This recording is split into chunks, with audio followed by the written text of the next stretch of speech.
I'm Christopher Zweig, and this week on CJ at the Movies, I review Lesley Manville in the British comedy Mrs. Harris Goes to Paris, John Cho in the road trip drama Don't Make Me Go, the film version of the book where the Crawdads Sing, and Winona Ryder in the mystery thriller Gone in the Night. Let's take a look. Our first movie is Mrs. Harris Goes to Paris, and it stars Lesley Manville in a delightful performance as Mrs. Harris, a housekeeper in 1950s London who struggles to get over the loss of her soldier husband, but is revitalized when she finds a lovely Dior dress. With some help from her friend, she saves up to buy her own dress in Paris, where she is greeted by some snobs and some surprisingly kind characters along the way, including Isabelle Huppert as the House of Dior's no-nonsense director, Lucas Bravo from Emily in Paris as a kind accountant, Lambert Wilson as a charming aristocrat, and Alba Bautista as a well-meaning model.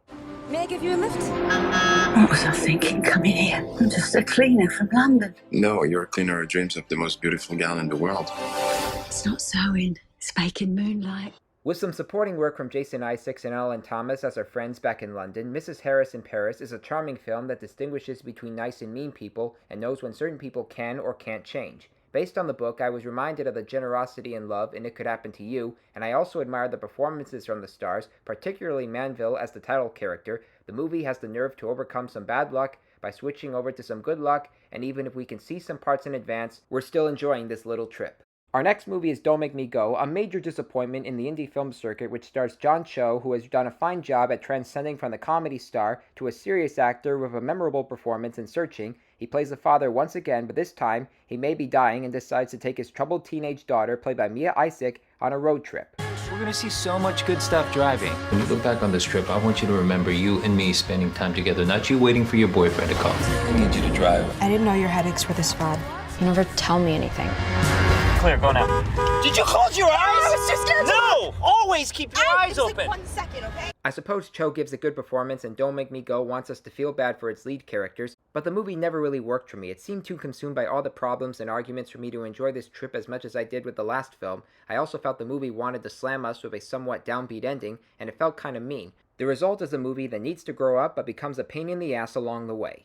Our next movie is the film version of the beloved book Where the Crawdads Sing. The story is set in North Carolina between 1953 and 1969 and is about a girl named Catherine Danielle Clark, or better known as Kaya, who would have lived a happy life if her family didn't leave her one by one on account of her abusive father. She ends up alone in the marshlands, and that's why the town folks call her Marsh Girl. Sometimes I feel so invisible.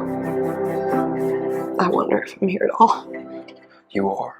Daisy Edgar-Jones plays Kaya, while Taylor John Smith plays her first boyfriend Tate Walker, and Harris Dickinson plays her second, Chase Andrews. Tate is kinder than Chase, who was later found dead, and now the girl is on the trial for her life. The Marsh girl. She killed him. I know you have a world of reasons to hate these people. No, I never hated them. They hated me. They harassed me.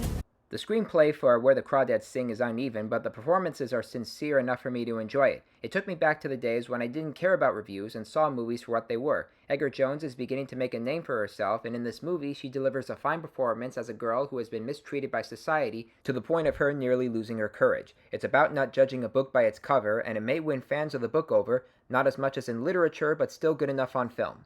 And our last movie is Gone in the Night, another lousy indie film that doesn't do much of its premise. Winona Ryder stars as a former teacher who travels to a cabin with her former student and current boyfriend, played by John Gallagher Jr., only to be greeted by two mysterious young strangers, played by Owen Teague and Brianna Tu.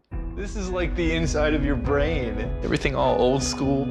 Dude, the game for lovers.